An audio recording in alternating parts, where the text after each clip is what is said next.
Are you new to wildlife photography and wondering why your photos just aren't sharp enough? Trust me, you're not alone. I went through that exact same phase, and so have many other wildlife photographers. See, getting sharp photos is not a mystery, and it's definitely not luck. Turns out, you just need to understand a few basic things, and once you do, I promise you, you'll be able to get sharp photos almost every single time. I am Shantanu, and today we are breaking down something every beginner struggles with: how to consistently get sharp wildlife photos.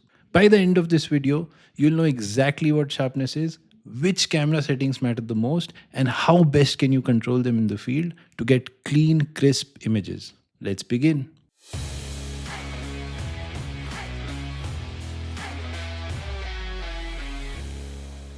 Before we dive into the settings, we need to understand what sharpness actually is, because this is the concept most beginners get wrong. See, sharpness is simply how clearly your camera records the details in a photo. Things like fur, whiskers, feathers, or textures. When those details look clean and well defined, the photo feels sharp.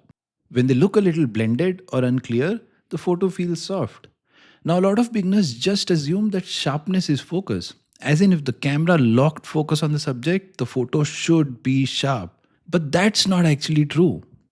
Focus only tells the camera where to look. It does not determine how well it captures the detail at that point. So, yes, a subject can be technically in focus and still be soft and blurry. The reason? We'll cover that next. For now, just remember this: sharpness and focus are related, but they're not the same thing. Now that you understand what sharpness actually is, let's talk about what actually affects it. The first thing that affects sharpness is simply what you're focusing on. To get a sharp subject, your focus has to land precisely on the animal, ideally the eye or the head. If the focus slips onto the background, a branch, or anything else in the scene, the subject will look soft. Even a tiny miss here can make the animal lose that crisp detail. The good part is, it's actually very easy to make sure you're focusing correctly every single time. You just need to set two things on your camera, and once you do, you don't have to worry about focus anymore.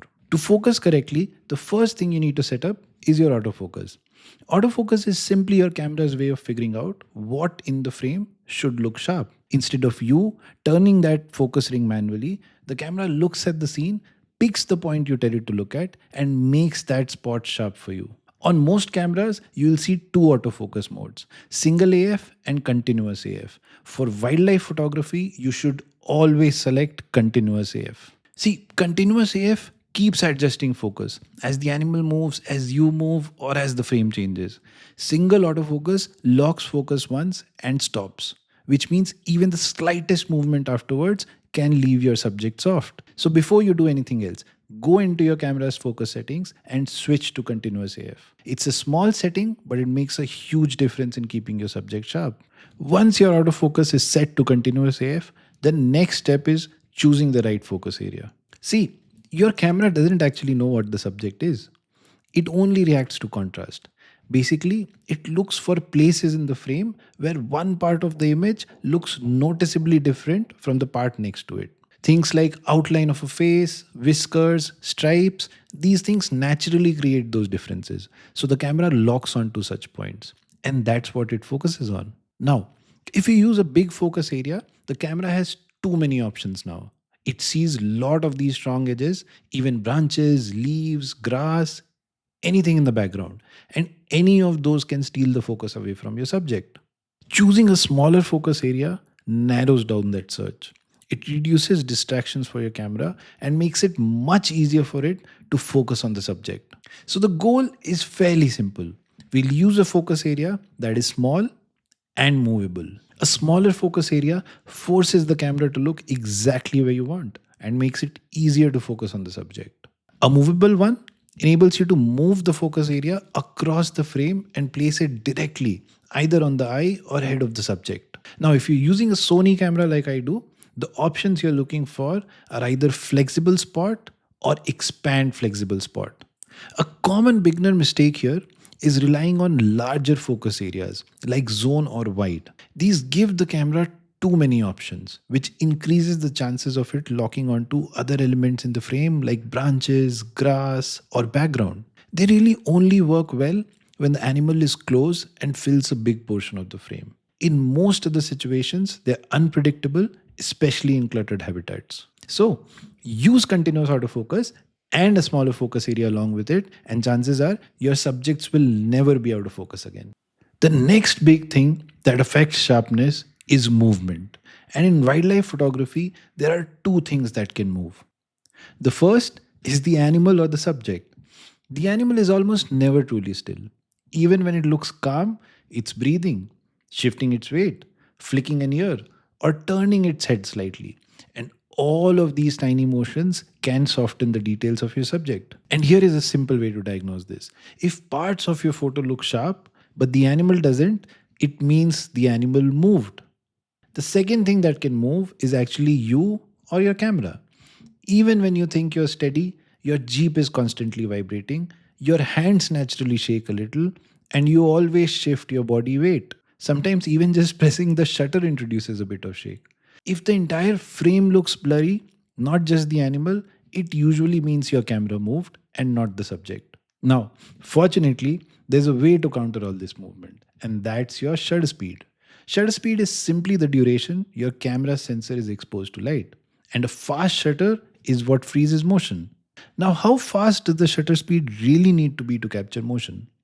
If you want a quick, reliable starting point, here's what works in different wildlife situations. For still animals, 1 by 640 is a good starting point. For walking animals, 1 by 800 is almost always safe. However, if the animal starts running, bump it to at least 1 by 1600. And for flying birds, go even faster. 1 by 2000 or more is what you need to freeze those wings cleanly. The idea is simple.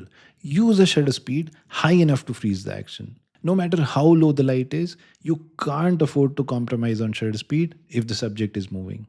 And this is exactly where most beginners slip. The moment the light drops, they start lowering their shutter speed just to keep ISO low. And that's when the sharpness gets killed. Chasing a clean, low noise image always feels tempting, but it comes at the cost of motion blur, and once that happens, the photo is gone. Yes, lower ISO means less noise, and if the light allows for it, great. If you can shoot at the right shutter speed and stay at ISO 100, 500, or even 1000, that's great. But in wildlife, that's rare. Light is almost always limited, and you have to work with what you get. So here's the workflow I recommend. If you want the highest chance of getting sharp photos, set your camera to auto ISO. Don't overthink it. Let the camera manage ISO for you. Choose the shutter speed you need to freeze the action. Use the guidelines I gave earlier and lock that in. Now, if the light is really low, you can drop your shutter by half a stop. For example, from 1 by 800 to about 1 by 640 for walking animals. But even that comes with a bit of risk. Anything more than that will noticeably increase the chances of motion blur. Now, once you've decided your shutter speed, shoot at the widest aperture your lens allows. A wide aperture brings in the most light, helping your camera keep ISO as low as possible. Trust me, this is the best balance you can strike. The moment you lower shutter speed below what the situation demands, you are risking softness. And remember, wildlife photography is always a trade off, and sharpness always comes first. See, noise can be reduced later in post processing, but you cannot fix a blurred photo. See, now that you know the different shutter speeds you need for different situations, there's one more thing you have to take care of: keeping your camera steady. A fast shutter definitely helps, but it can't save you from every bit of shake. Even with the right shutter speed, your image can soften if the camera isn't stable. So here's the big idea: support your lens always. And if you're a beginner, avoid shooting fully handheld unless you absolutely have to. Cut yourself some slack. Use whatever support you can find, it makes a huge difference. Here are some easy, reliable options. A beanbag. This is my go to favorite whenever I'm in a vehicle. It's easy to carry, it can be used on multiple surfaces on the vehicle, and it's very handy. Chances are you'll also be doing most of your photography from a vehicle.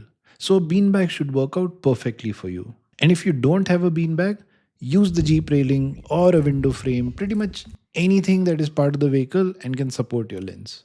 If you're seated, you can even use your knees for support. If you're on foot, then monopods and tripods are your best buddies. They provide extremely reliable support and can eliminate any shake whatsoever in your camera. Always remember, the steadier your lens, the sharper your images, even with the same shutter speed. The third thing that affects your sharpness has nothing to do with you or your camera. It's the atmosphere you're shooting through. See, your lens isn't capturing the animal directly, it's capturing the light that has traveled through all the air between you and the subject. And that air isn't always clean or stable. Heat shimmer, haze, fog, dust, humidity, or even flat light scatter and soften the light before it reaches your sensor. So the fine details are already weakened before the camera even get a chance to record them. And guess what? You can't really do anything to fix it. When the atmosphere is working against you, it simply limits how sharp the image can be. And that's completely normal. This is something I wish someone had told me earlier. I spent months frustrated, wondering why my photos weren't sharp even when I had done everything right. Understanding this changes the way you look at sharpness. You stop overthinking, you stop blaming your gear, and you stop questioning your technique. And you realize that some days nature simply won't give you a tag sharp photo, even with perfect execution. Once you recognize these environmental limits, sharpness stops feeling unpredictable.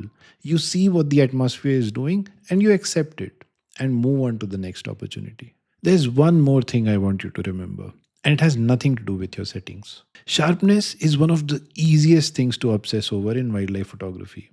I've seen people zoom into their photos at 200%, 300%, even 400%, picking apart tiny imperfections that nobody else is ever going to notice. And here's the truth, if your photo looks sharp at normal viewing distance, you're good. That's how people will actually see it on a phone, a laptop, or printed. Nobody is judging your work at 300% zoom. Only photographers do that to torture themselves. See, pixel peeping can trick you into believing your photo is not sharp enough, even when it's perfectly sharp in the real world. And when that becomes a habit, it will slowly kill your confidence. Here's what I want you to take away: photography isn't about achieving perfect sharpness. It's about achieving reasonable sharpness, sharp enough to feel natural, honest, and true to that moment. See, a photo doesn't need razor like microscopic details to be impactful. Emotion, timing, light, composition, story, all of that matters far more than whether every pixel holds up at 300% or not. Don't stress over details no one is going to notice. And don't be harsh on yourself. You're photographing the wild, unpredictable animals in unpredictable conditions. Your job is to do your best in that moment, not to chase technical perfection at the cost of joy. And that's it. Sharpness is not luck. It comes down to just a few things: focus accuracy, camera stability, and the conditions you're shooting in.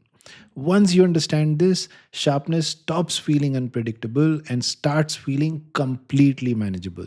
So take these fundamentals, get out there, and keep shooting. The more you practice, the more natural all of this will become. If this video helped you, hit that like button and let me know your thoughts in the comments. If you want to check out some of my photography work, this is my Instagram handle.